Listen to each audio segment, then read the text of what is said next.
Evening, everyone. I hope everyone is doing well, and I hope you're having a great evening with our events. So, as you know, during Google I/O, we had a lot of announcements, and today we are going to sum up what is new in Android 12 and what you should be looking forward to in order to get the best out of this update. A little about me. My name is Laylale, and I'm an Android developer. And I help in co-organizing these events with Yasmin, Abdurrahman, and other amazing friends. So please, if you have any suggestions, or if there is any technology, Google technology that you'd like us to host, we can host an experienced speaker to talk about it. Or if you've been working with a certain Google technology and you'd like to provide the community with what you've learned, please reach out to us, Yasmin, Abdurrahman, or myself, and we would love to help you with that. Now, what is new in Android? Let us start. In this session, I will cover the Android 12 updates in 3 different topics or areas. And let's start with System UI. Why System UI? Because, well, UI changes are the most visible ones in Android 12. And this is what we will notice at first when we first look to this new version of the OS. This is a major turning point in Android with more dynamic, modern, and polished UI, which brings key changes to make Android feel a lot faster and smoother at the same time. And most of these changes will be handled by the OS. And from your side, there is only a few things that you should take care of and implement in order to make your apps look better for Android 12. And Android 12 is also a new step towards a new design language that is called Material U. As you have seen in the first section, that we had a video talking about Material U. Material U will enable users to customize the device and make the apps feel more personal to them. And about what is new in material design, you can check the Google I/O session on YouTube. So in the first version of this Android 12, they are bringing the device theme colors to your apps. By applying theme.deviceDefault.dayNight as a theme, you can actually bring these colors to every app on your device. Once you use this theme, you can automatically get all the device theme colors, like the background, accent, primary, and secondary colors, and so on, to your own apps. Or even, you can get a full range of a color palette from the system resources. And even further, just on Pixel devices for now, they will provide these colors dynamically by checking the user's wallpaper picture, for example, and use color extraction to extract these colors from the picture. So your users will get a really great experience customizing these colors on their devices. And there was no way to redesign Android system UI without improving this core feature of Android, which is the widgets. Widgets have been there since the earliest versions of Android. And with Android 12, they are getting their major revamp. And with this update, users will engage with the widgets without even having to launch the app of the widget. So they provided the tools and the resources to make these widgets easier to build. So you can check the upcoming new Compose library that I am personally looking forward to build widgets in a way that is much more easier for us. And they are also adding native support for adding interactive elements on the widgets. So you can find checkboxes, radio buttons, just right on the widget. And this way, your users can engage more with the widget without having to launch the app. And on top of that, they are also improving the discoverability of the widgets. So there is a new revamped widget picker where you can provide a better description of what your widget does, as well as a much better preview that is more scaled, and it gives a better understanding of what your widget does on your device and how it looks like. And this doesn't end there. So widgets will appear in more places with Android 12, starting on device search, Google Assistant on mobile, and even on Android Auto in your car. So they are also bringing Material U, the new material design language, to your home screen by enabling color theming. So users and device manufacturers, we have many Android device manufacturers, they can all personalize those colors and themes.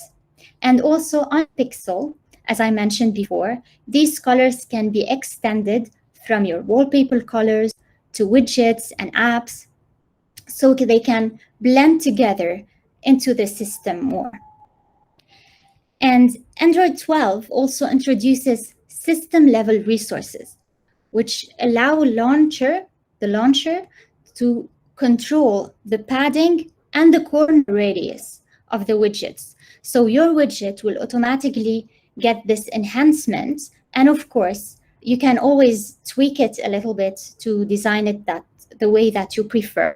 But we would like to make all the widgets get into harmony with the whole Material U design. So, for example, to customize the look and feel, first we encourage you to create a new theme that make your widgets and app icon more harmonious with the system level resources, like the control padding and the corner radius, etc. So referring to the checklist example, which you can see on the screen, this snippet shows how to add a system level resource for corner radius. So you can add this to your theme, and then you can apply this to your widget by adding this to the main layout. Also, adding dynamic colors is also really simple. By adding this to the system theme and use these color attributes in your widget layouts. So simple, and it looks so beautiful. And as you can see in the code snippet, making your widget reconfigurable is also like a new option that you can give your users in an easy way to reconfigure their widgets without having to delete and recreate the widget every time they want to change something. So if the user long presses on the widget, the reconfiguration activity will be invoked, of course, if you have enabled the ability to reconfigure your widget. And if you want to learn more about widgets, you can check the documentation and the samples. There will also be new blog posts coming up soon that you can be waiting for them to check how you can customize your widgets. Now, Android 12 also brings consistency to the ecosystem. And as you know, an important part of this ecosystem is notifications. This is why they are deprecating the fully customizable notifications. This has been an issue each time we change the notification templates of our apps. So if we have a very custom notification, basically you need to do everything from scratch. So for apps targeting Android 12, the system implies a standard theme in order to provide a more consistent user experience with notifications. So by using, for example, the app name that you can see here and the expansion collapse state, you are strongly encouraged to update your SDK level and then check your notifications and pick the right template in order to avoid more changes in the future. Another new thing with Android 12 is the new stretch over scroll. So you probably noticed a glow effect whenever you try to scroll a scrollable item and you suddenly reach the end and you feel like it's blocked. So in Android 12, they have applied the overscroll with a stretch effect to overshoot this behavior. So if your app has a grid list or a recycler view or a view pager, make sure to add this effect because your users are actually expecting it for a better user experience. Now, let's get a more focus on privacy and security with Android 12.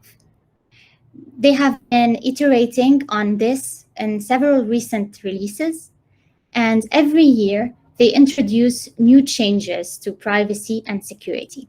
So to ensure that the Android ecosystem respects the user privacy and the security standards, this is always up to date. So the main principles of Android privacy are, first, transparency, which means what data is actually accessed by the apps that we use. The second one is control. So we actually provide control for the users to be informed about those choices they have made previously by allowing those apps to access their data.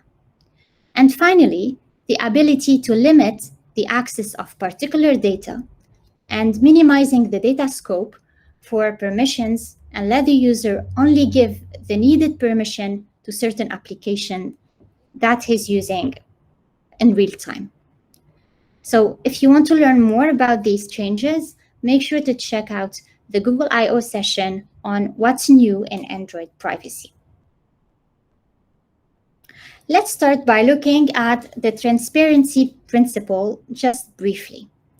So in Android 12, they have added a new transparency icons for the microphone and the camera access.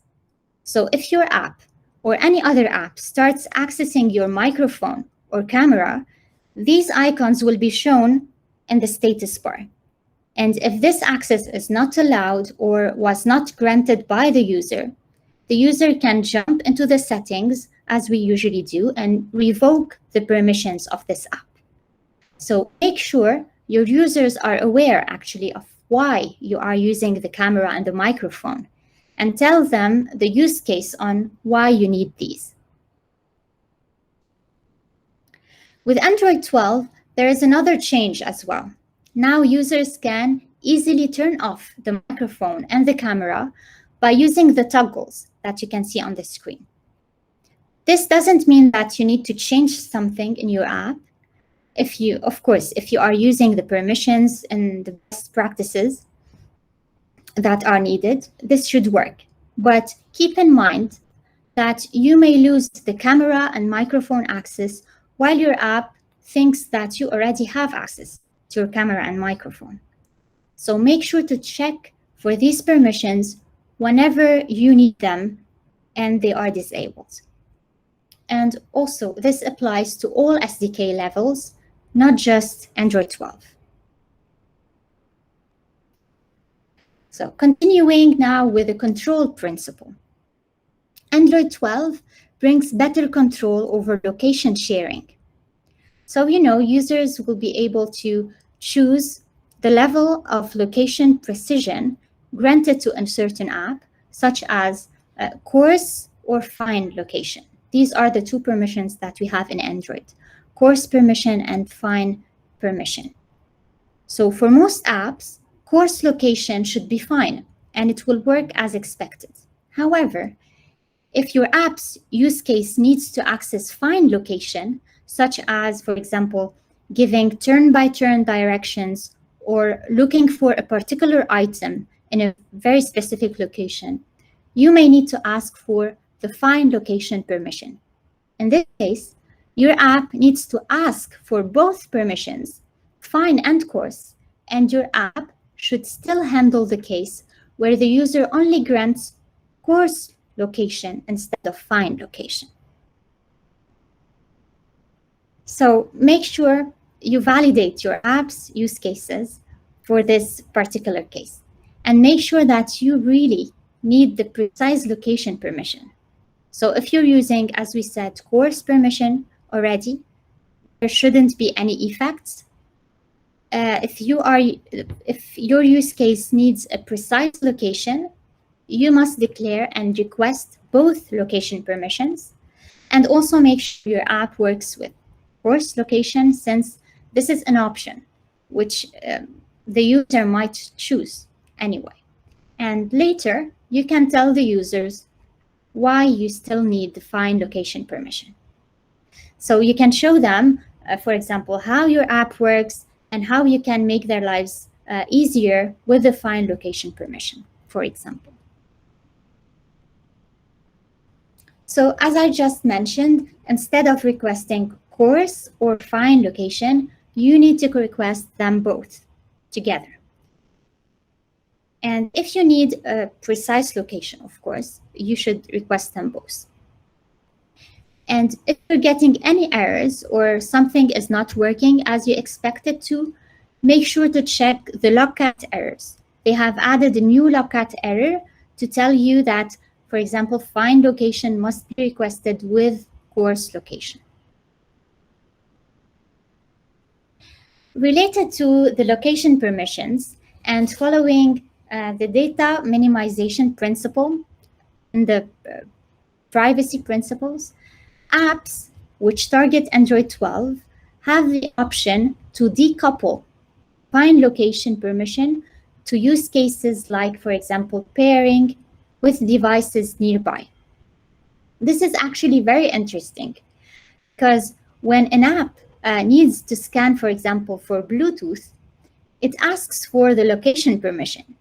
And it's kind of disturbing for the user. They don't really understand why you need the location permission while you're only trying to set up a light bulb or you're trying to pair with another device. So in Android 12, you can exclude the location from the Bluetooth scan, or you can only use the Bluetooth connection permission alone, which again is not paired with location permissions. So more on the data minimizations principle. If you've been following changes since the previous version of Android 11, with Android 11, if an application hasn't been used for a while, the permissions are auto-reset. And this didn't really affect us, the developers, because if you follow the permissions best practices, you might be checking the permissions anyway when you need them. With Android 12, they are bringing this a step further, and apps which haven't been used for a while will be hibernated. What it means is the system will revoke all the previously granted permissions. The system will also free up the storage by clearing the app cache, or, for example, any jobs or push notifications, even with higher priority, will also stop. And your app will behave just like it has been for start. You can learn more about app hibernation and privacy changes and what's new in Android Privacy Google I/O session on YouTube. And to conclude, let's talk about App Startup. It's another major focus area for this release of Android 12. A major change is the splash screen. For years and years, we've been told as developers not to use splash screens, but we continue to use them. So it was time to introduce a new API for splash screens. So by default, the system will use your app theme background color and your app icon to display a smooth animation while your app is launching. there is some advantages, of course. The advantage of this is we can run this animation while the app is being loaded into the memory. When we used to create our own splash screens, we needed to first load the app, which will show us the splash screen. While in this setup, the splash screen animation can run while your app is being loaded by the system. So this new API will allow you also to customize these parameters and provide animated app icons to make more dynamic splash screens. So these changes are important. Why? Because specifically if your app already has a splash screen, which it may cause to have a double splash screen. So make sure to check out the new splash screen API and decide which one you're gonna remove or keep. So this splash screen is displayed before the app is loaded. And optionally, you can customize this splash screen by providing, as we said, an animated vector drawable, which will be shown instead of your app icon. And you can also customize the exit animation of the splash screen.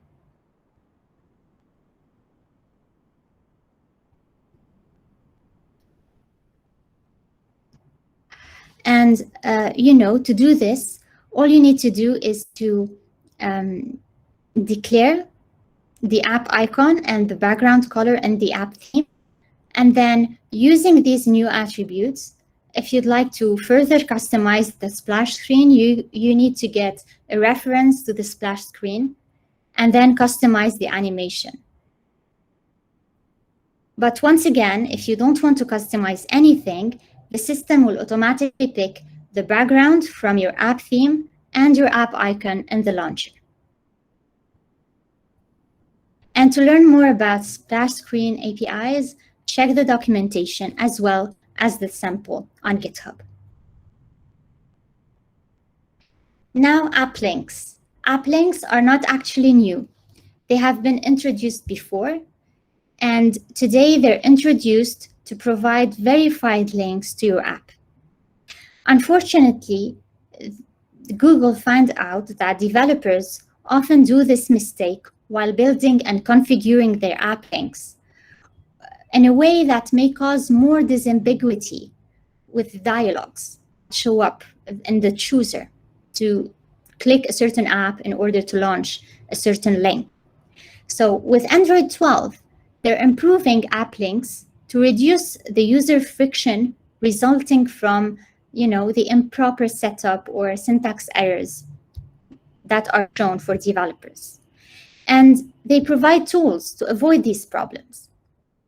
They made app links verification granular on a link-to-link, link-by-link basis.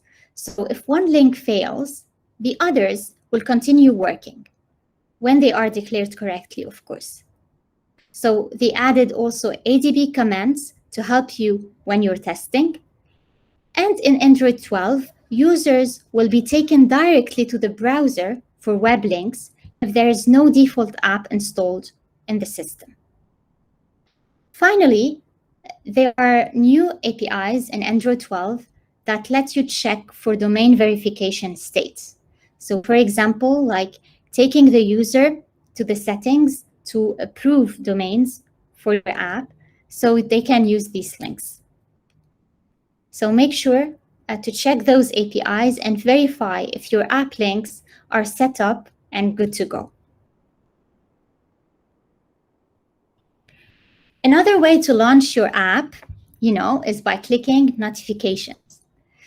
But there is a common practice which ended up to be a very, very bad user experience. And it is called notification trampoline. What's a notification trampoline, you may ask? Let me tell you. When the user clicks on a notification, instead of directing the user to the target activity or screen, the app will go into a broadcast receiver or a service to decide which activity to launch. This result gives a poor performance and a slower animation for your app. So all apps targeting Android 12 won't be able to launch an activity inside a broadcast receiver or service that was started from a notification. And before we conclude this section, another use case is for foreground services. So as you know, foreground services are mostly used for multitasking services, such as, for example, you're listening to a podcast while browsing or checking your email or checking the maps for directions. So if your app has multitasking use cases, foreground services are a great way to implement long-running user-initiated tasks with high priority. Now, foreground services are exactly built for this use case. However, developers found different ways to use foreground services, which are not always working in a great way for users. They found that almost half of the apps on the store start foreground services from the background. And when this happens, users are surprised. They are not expecting a non-actionable foreground service notification, and they find it distracting to have a constant notification on the screen, which does not do anything actually. Additionally, foreground services take up valuable system resources, and the Android operating system cannot prioritize resources effectively. And these processes need to be in the foreground all the time. Android 12, we don't allow launching foreground services from the background. And this change will apply to apps that target Android 12 and above. So make sure your applications are verified to not use foreground services from the background. And with this, we come to the end of this quick overview. We had some main changes with Android 12, and I really encourage you to take a look at the Google I/O sessions, which give more details on each topic. I hope this quick overview was beneficial for you to know what to expect in Android 12 in order to target this in your applications. Thank you.